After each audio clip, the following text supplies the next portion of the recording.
Bismillahirrahmanirrahim. Assalamualaikum warahmatullahi wabarakatuh.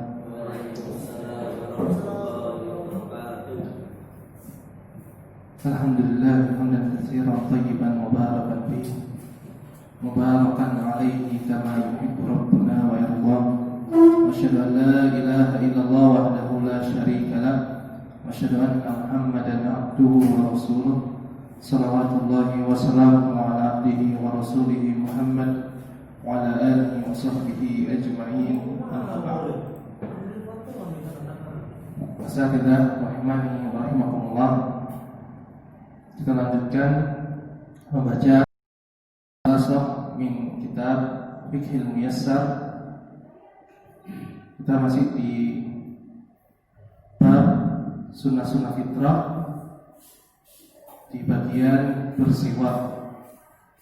Bersiwak adalah menggunakan ranting kayu atau semisalnya pada gigi atau gusi untuk membersihkan sisa-sisa makanan yang menempel padanya dan menghilangkan bau tidak sedap. Dan bersiwak hukumnya sunnah muakkadah, sunnah yang dianjurkan, ditekankan. Berdasarkan sabda Nabi SAW, laula an asyqa 'alal mu'minin la amartuhum bis-siwaki inda kulli shalah. Seandainya tidak memberatkan bagi orang-orang yang beriman, niscaya perintahkan mereka untuk bersiwak setiap kali hendak sholat. Jadi di sini illah Nabi SAW tidak mewajibkan karena khawatir memberatkan kita. Ini termasuk kasih sayang Nabi SAW. Adapun waktu bersiwak itu mutlak kapanpun, dan ditekankan berdasarkan hadis-hadis Nabi SAW, semisal saat berwudu, yaitu tatkala kita berkumur-kumur atau hendak sholat sebelum takbiratul ihram. Kemudian ketika hendak masuk rumah, bangun tidur sebelum sholat malam, tahajud, kemudian hendak membaca Al-Quran, berzikir, atau tatkala aroma mulut kita sudah berubah. An Ali radhiyallahu anhu, dari Ali bin Abi Thalib radhiyallahu anhu, beliau mengatakan, umirna bis-siwak, kami diperintahkan untuk bersiwak. Waqala sallallahu alaihi wasallam, dan Rasulullah sallallahu alaihi wasallam mengatakan, innal 'abda idza qama yusalli atahu al-malaku faqama khalfahu yastami'ul qur'ana wa yadum. Sesungguhnya seorang hamba ketika hendak mendirikan salat, datanglah malaikat kepadanya. Kemudian malaikat itu berdiri di belakangnya, mendengarkan bacaan Al-Qur'annya dan semakin mendekat pada hamba tersebut. Fala yazalu yastami'u wa yadmu hatta yadhafahu 'ala fihi. Dan senantiasa malaikat itu mendengarkan bacaan hamba tersebut dan mendekat sampai malaikat itu meletakkan mulutnya pada mulut orang yang membaca tadi, membaca Al-Quran. Bagaimana? Wallahu a'lam. Karena kita belum pernah melihat wujudnya malaikat. Bagaimana mungkin mulut malaikat bisa mencium mulutnya manusia?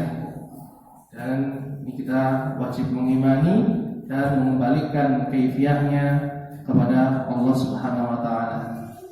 Fala yaqra'u ayatan illa kanat fi jawfil malak. Kata Nabi sallallahu alaihi wasallam, tidaklah hamba tersebut membaca suatu ayat kecuali ayat tersebut masuk ke dalam perutnya malaikat tersebut. Kemudian ini keutamaannya, orang yang membaca Al-Quran, sholat malam, dan hendaknya memuliakan mulutnya sehingga malaikat itu pun semakin cinta kepada orang tersebut.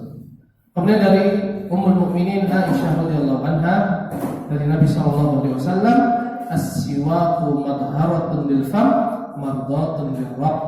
Siwak itu membersihkan mulut, lagi sebab mendatangkan ridhonya Rabb, yaitu Allah Tabaraka wa Ta'ala. Siwak dapat menggunakan kayu arok. Kayu arok itu adalah kayu yang telah kita kenal, sekarang kita sebut sebagai kayu siwak. Apabila orang pulang haji, umroh, atau kita di Muslim store itu ada kayu untuk bersiwak, itu namanya kayu arok.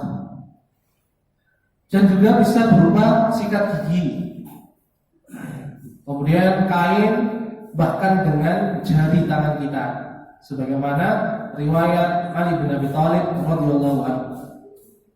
Jadi dengan apapun yang intinya tujuannya adalah membersihkan mulut kita, gigi kita, itu dinamakan bersiwak. Wallahu ta'ala. Kemudian sunnah fitrah yang kedua adalah istihdad. Istihdad adalah mencukur bulu atau rambut yang tumbuh di sekitar kemaluan laki-laki ataupun perempuan. Ya, maksudnya kemaluan depan, yaitu kubul. Kalau belakang dubur. Dan dinamakan istihdad karena menggunakan besi, yaitu pisau cukur. Ini zaman dulu. Dan zaman sekarang alhamdulillah kita bisa beli pisau cukur yang itu adalah cukup murah, kemudian mudah, meskipun diciptakan, dibuat untuk mencukur jenggot, tapi bisa kita pakai. Atau para ulama membahas bolehnya menggunakan krim perontok rambut, ya, jadi berupa krim, dan kami pernah beli, dioles, kemudian dibiarkan beberapa menit, kemudian diusap dengan kain kering, maka rambut tersebut langsung rontok, nempel di lapnya tersebut. Atau dengan semisalnya, intinya istihdad, ya zaman dahulu itu dengan pisau, dan sekarang ilahnya tetap tidak berubah, yaitu bukan karena pisau, tapi untuk menghilangkan bulu atau rambut di sekitar kemaluan. Istihdad, para ulama membahas bagaimana dengan rambut atau bulu yang tumbuh di sekitar dubur, di sekitar lubang anus. Apakah itu termasuk bulu kemaluan yang diperintahkan ya, untuk kita bersihkan? Maka para ulama menjelaskan tidak, karena bukan termasuk pengertian dari kubul, yaitu aurat depan. Dan tujuannya untuk aurat depan adalah supaya bersih dan bagus pemandangannya, terutama untuk pasangan seseorang yang belum menikah, sahabat. Kemudian pembahasan yang ketiga termasuk sunnah fitrah adalah khitan. Khitan atau bahasa kita sunnah adalah memotong kulit yang menutupi hasyafah. Hasyafah itu kepala kemaluan laki-laki, ujung batang kemaluan laki-laki. Jadi kulit yang menutupi ujung itu dipotong. Atau memotong daging yang berada di bagian atas lubang lahirnya wanita, atau lubang jalan anak. Lubang itu namanya vagina, yang dipotong itu daerahnya namanya klitoris, yang berbentuk seperti jengkel ayam. Ada hukumnya, para ulama berselisih. Sebagian para ulama mengatakan wajib, dan jumhur para ulama menyebutkan sunnah hukumnya terhadap wanita dan wajib bagi laki-laki. Jadi pendapat yang pertama, laki-laki dan perempuan wajib untuk khitan. Ada yang kedua, ini pendapat jumhur, kebanyakan para ulama, mayoritas itu wajib bagi laki-laki dan mustahab untuk wanita. Dan insya Allah pendapat yang kedua ini yang kuat. Karena ilah syariat khitan atau sebab hukumnya khitan itu bagi laki-laki adalah kaitannya dengan toharoh, dengan bersucinya seseorang laki-laki di daerah kemaluannya. Tatkala seorang laki-laki itu tidak khitan, maka ada bekas air kencing yang menempel di ujung kepala atau ujung kemaluan laki-laki yang tertutup oleh kulit yang belum dikhitan.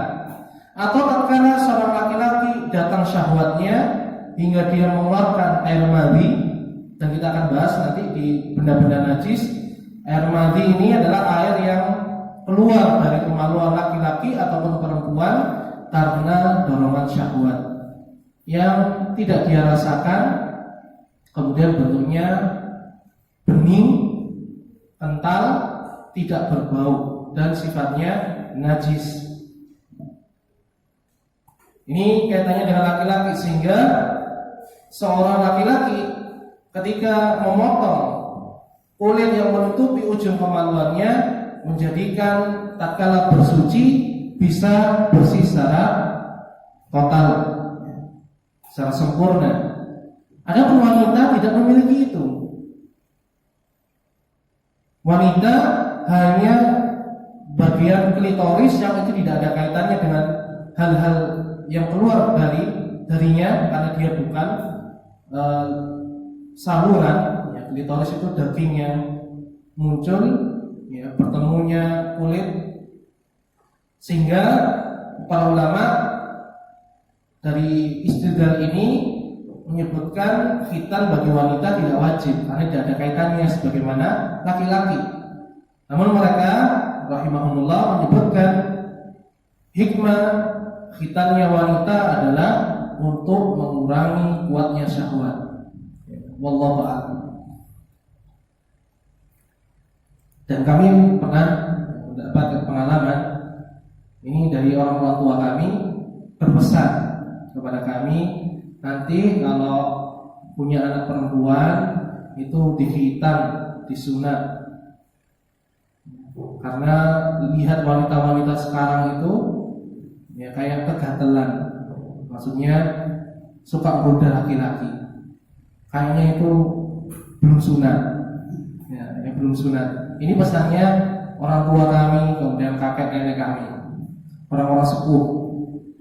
Semoga Allah merahmati mereka. Dan benar, ini sebagaimana juga pernah disabdakan oleh Nabi SAW.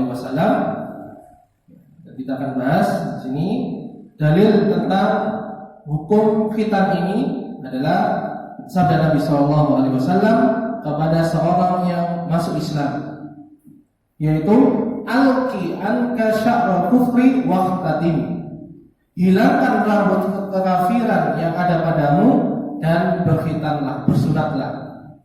Meskipun hadis ini diucapkan Nabi SAW kepada seorang laki-laki, ulama yang menyebutkan wajibnya sunat bagi seorang wanita itu mengatakan an-nisa'u syaqa'iqur rijal, hadis Nabi SAW, bahwasanya wanita itu saudaranya atau saudarinya laki-laki dalam masalah hukum syariat.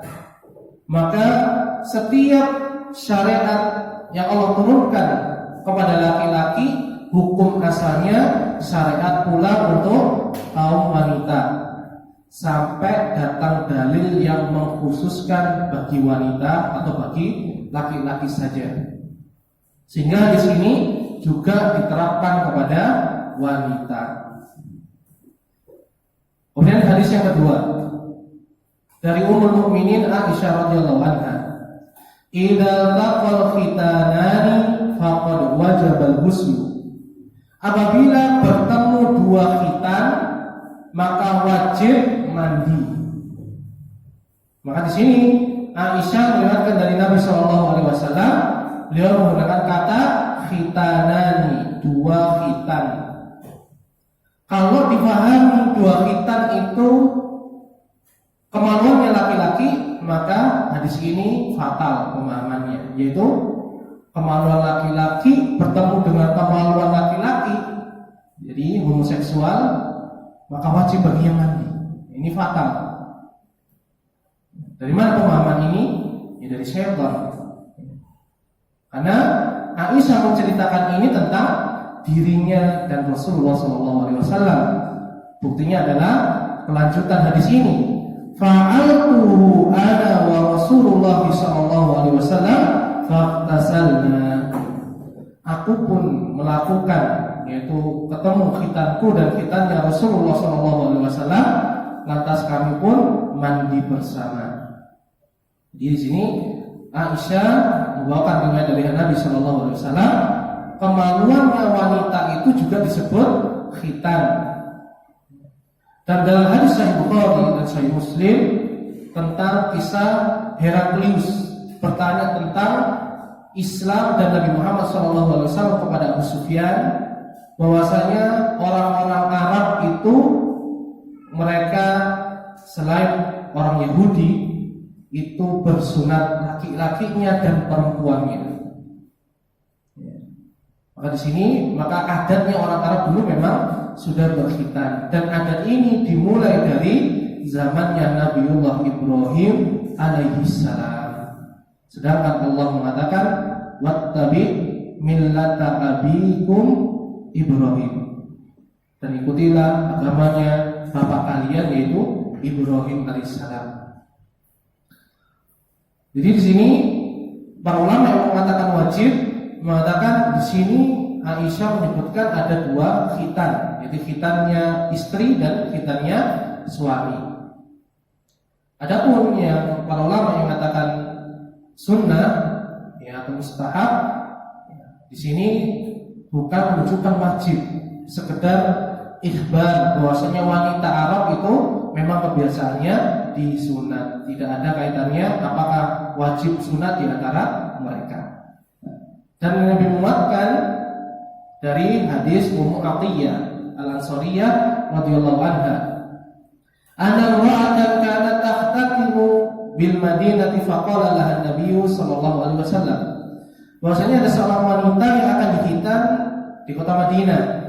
Lantas Nabi sallallahu alaihi wasallam berpesan kepadanya, la tanhiki fa inna dzalika afdhalu lil mar'ati wa ahabbu lil ba'di.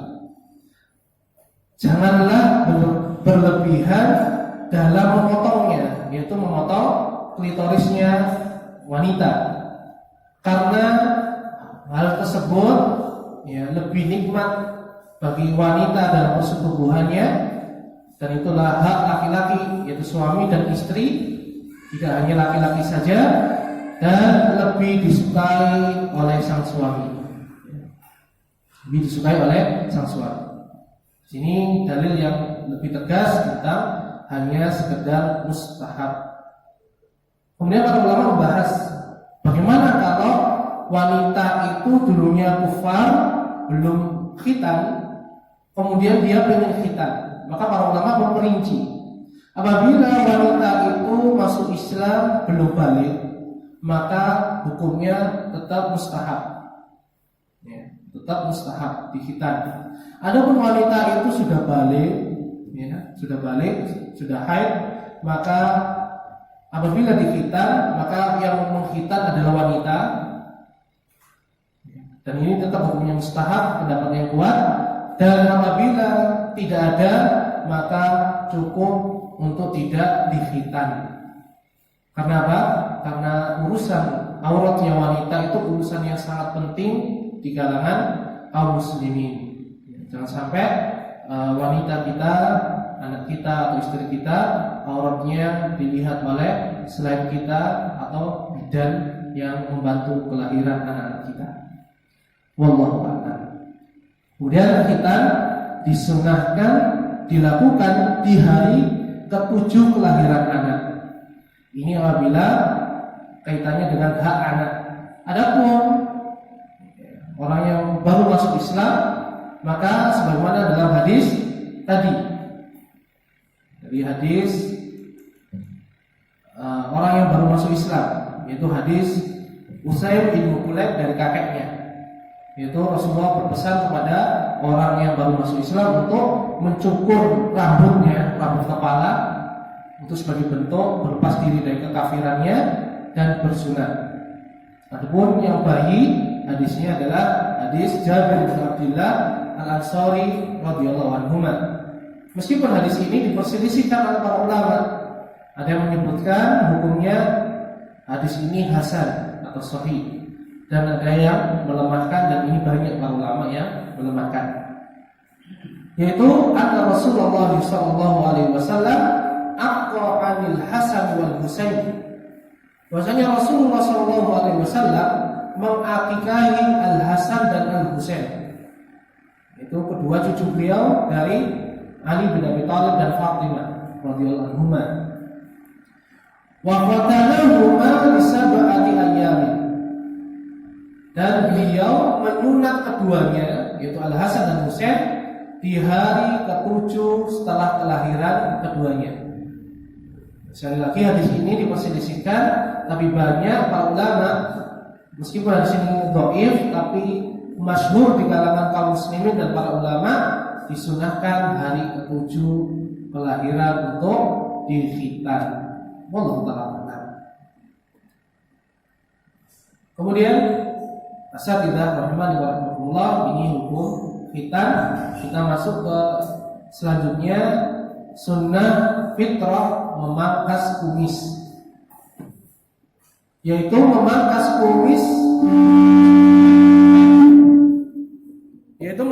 kumis sependek mungkin dan tidak membiarkannya melebihi bibir.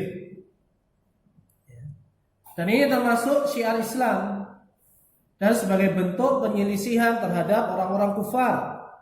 Sebagaimana hadis Nabi sallallahu alaihi wasallam, khaliful musyrikin wa waffirul liha wa afus syawarib.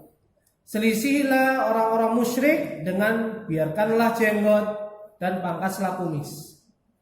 Dan termasuk pokok agama Islam adalah menyelisihi perkara kekhususan orang-orang kufar. Dan para ulama berselisih, apakah memangkas kumis ini memangkas habis ataukah memangkas namun masih menyisakan, yaitu sangat pendek sekali. Dan wallahu ta'ala, jumhur para ulama, dan ini yang kuat, menyebutkan tidak boleh bagi seorang laki-laki mencukur habis kumisnya. Dan apabila kita melihat biografi syama'il, ya, karakteristik ya Nabi SAW, para sahabat, itu mereka punya kumis. Rasulullah punya kumis, Abu Bakar punya kumis, Umar punya kumis. Ini yang disebutkan oleh para ulama ketika membuat biografi karakteristik syama'il Nabi SAW dan para sahabat. Dan perintah ini harus dibawakan kepada realita yang ada pada zaman tersebut. Sehingga para ulama jumhur mengatakan maksudnya memangkas kumis di sini adalah memotongnya sependek mungkin, tidak membiarkannya melebihi bibir atau menutupi bibir. Dan ada sebuah kisah, yaitu tatkala Nabi SAW kedatangan utusan dari Persia. Ada beberapa orang, mereka mencukur jenggotnya dan membiarkan kumisnya sampai menutupi kedua bibirnya. Maka Rasulullah merasa jijik dengan apa yang ada pada mereka, sehingga Rasulullah bertanya, ada apa dengan jenggot dan kumis kalian? Maka mereka mengatakan, beginilah ya orang-orang Persia, itu orang-orang Majusi. Mereka mencukur jenggot dan membiarkan kumis, bahkan membiarkannya lebat menutupi bibir. Sehingga dalam hadis yang lain, dalam hadis Abu Hurairah radhiyallahu anhu, Nabi sallallahu alaihi wasallam bersabda, "Juzus syawarib wa akhul liha, khaliful majus." Pangkaslah kumis, biarkanlah jenggot itu tumbuh apa adanya, karena itu bentuk selisihilah orang-orang Majusi, itu orang-orang Persia. Dan adapun subuhat orang-orang belakangan, yang mengatakan sekarang orang-orang musyrikin sudah mencukur kumis mereka, memelihara jenggot, sedangkan kita diperintahkan menyelisihi mereka, sehingga kita sekarang tidak wajib berjenggot tapi wajib berkumis. Ini adalah kebatilan. Kenapa? Justru mereka mengikuti atau tasyabuh dengan kaum muslimin, tapi kita justru mengikuti mereka di zaman terdahulu. Jadi kita tetap hukum syariat tidak pernah terhapus.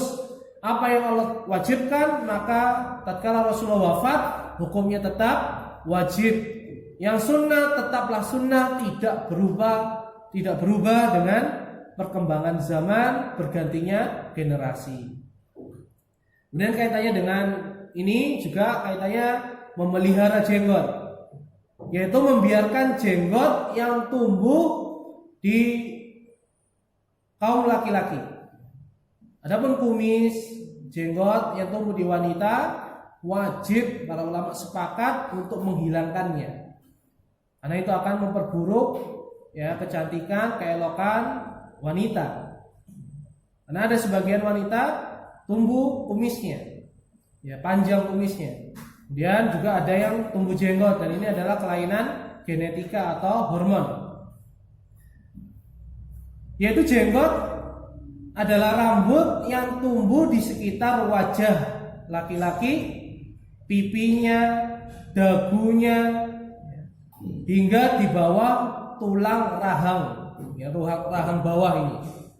Itu dinamakan jenggot. Jadi mulai dari telinga ini, kalau bahasa Sidoarjo itu godek, sampai di bawah dagu, ini dinamakan jenggot. Dan hukumnya para ulama sepakat wajib membiarkan jenggot itu tumbuh. Hanya saja mereka berselisih, bolehkah memotong jenggot yang melebihi ukuran satu genggaman tangan? Perselisihannya hanya di situ. Karena semisal hadis Abu Hurairah ini diriwayatkan oleh Abdullah bin Umar radhiyallahu anhu.